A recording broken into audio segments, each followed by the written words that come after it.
As so many of you are finishing maybe some of that last-minute grocery shopping for Christmas dinner, you might notice the impact of the supply chain crisis right there on your receipt. Those supply chain issues surged inflation to 5% since October last year, not only increasing grocery prices for you, but also impacting essential workers at the checkout counter. And joining us is Marc Perrone, International President of United Food and Commercial Workers International Union.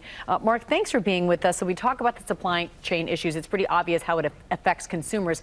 How does it affect the workers you represent?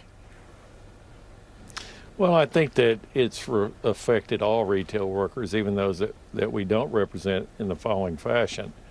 The profits in the inflation that's been taking place from the pandemic haven't made their way to the workers.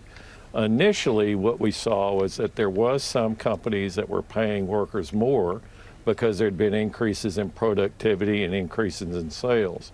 But that stopped shortly after the pandemic started, within about 3 months.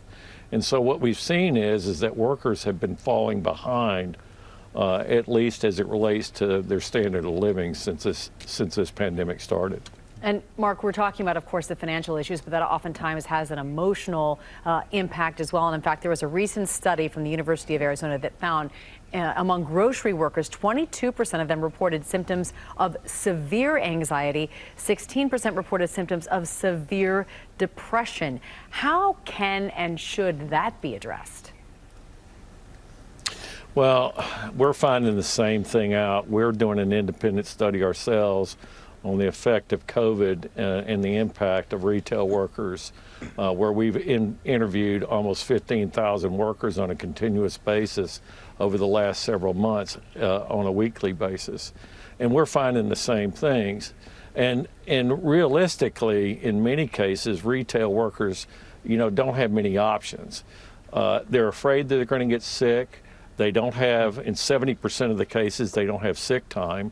So if they do get sick at work, many times they have to go in anyway because they can't afford to take a day off. If you think about it, 1 day off is 20% of their income, and a lot of them, based on the wages that they're making, can't afford to do that. And we think that's just terrible. That word you just used, terrible. There was a time, though, right? We were talking about and featuring and highlighting and celebrating essential workers every single day, even literally cheers for them. But then we kind of got to this other era of this pandemic where now our frontline workers, some of the counter workers, the grocery workers, a lot of them have to act as mask police and even being assaulted at times. What is your message? What do you expect, first of all, now going into the holiday season and coming out of it? But also, what is your message to folks? Well, essentially, give these heroes a break.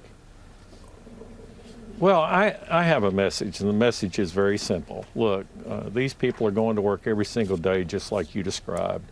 And they've been there throughout this process for us. In fact, if you think about it, if they'd not shown up to work, what sort of chaos would we have seen if people couldn't feed themselves and couldn't find groceries in the stores and food on the shelves?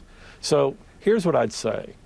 Treat these people with some kindness and compassion and respect for the fact that they have been there every single day for them when they came to shop. And wear a mask. It's not too much of an imposition for you to do that. It's also not an imposition for you to socially distance. And I think that we need to recognize that we all have a responsibility when we walk into a grocery store, that we do the right thing. I think that our employers have a responsibility to encourage it. I think they have a responsibility to provide PPE for customers should they desire it. And I think that what they should do is they should go back to the social distancing that they encouraged early on in this pandemic. So important to remember, and we really appreciate your time today. I want to wish you a very happy holidays to you and to all the workers you represent. International President of United Food and Commercial Workers International Union, Marc Perrone, thank you so much for being on the program today. Thank you, Amy, and happy holidays to you and your crew. And he makes a point. Imagine during the pandemic, they never stopped working. No, they didn't. And go beyond even what there were amazing things we should be doing that Marc just pointed out. We also just say thank yous. Keep saying thank you. It doesn't hurt. Well, hey there, GMA fans. Robin Roberts here. Thanks for checking out our YouTube channel. Lots of great stuff here. So go on, click the subscribe button right over here to get more of awesome videos and content from GMA every day, anytime. We thank you for watching, and we'll see you in the morning on GMA.